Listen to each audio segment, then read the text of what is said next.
ឆ្ងាយតែបងត្រូវចាប់ឲ្យបានក៏ព្រោះតែអូននឹងឆ្នះទៅបាក់ចិត្តលើកល្យានបងមិនជាលើវាសនាតែហេតុអ្វីដល់ពេលបានជួបអូនធ្វើឲ្យបងនេះគិតថាពួកយើងដូចជាគូដែលទេវតាបានចែកគុំឆ្នាំងពេកទៅហើយសម្រស់អូនឲ្យបងចាញ់បងក៏ញោះលេចព្រោះស្រឡាញ់ញោះលេចព្រោះតែខ្លាញ់នឹងអូនបងចង់ឲ្យគេផ្សេងឆ្ងាយស្រីបងខ្លាចថាពេលឆ្ងាយកាយពីថ្លៃឆ្ងាយដល់ហារតីបែរនឹងបែរជាបី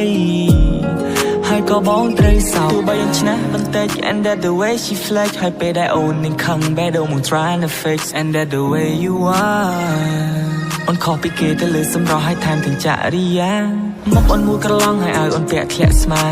អូនសុភាពតែកាចឲ្យបងពិបាកនឹងថា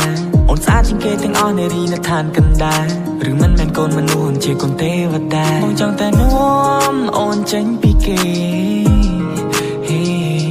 តែត្រយមកខាងនៃផែនដីដែលមានតែបងនិងមានមេសោកស្ដាយនៅកន្លែងដែលគ្មានអ្នកណារកឃើញទេឈ្មោះអញ្ចឹងនៅក្នុងបេះដូងមកដូចជាពេជ្របងខ្លាចថាលែងមានថ្ងៃរះហើយមានតែថ្ងៃលេចបងខ្លាចថាមានរឿងកើតឡើងធ្វើឲ្យបេះដូងយើងក្រិចបងខ្លាចថាពេលវេលាមើលថែអូនអស់កតាបកិច្ច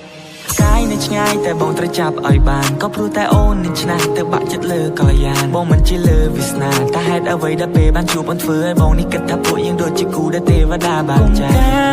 គុំឆ្នាំងពេកទៅហើយសម្រស់អូនឲ្យបងចាញ់បងក៏ញោះលេចព្រោះស្រឡាញ់ញោះលេចព្រោះតែខ្លាញ់នឹងអូនបងចង់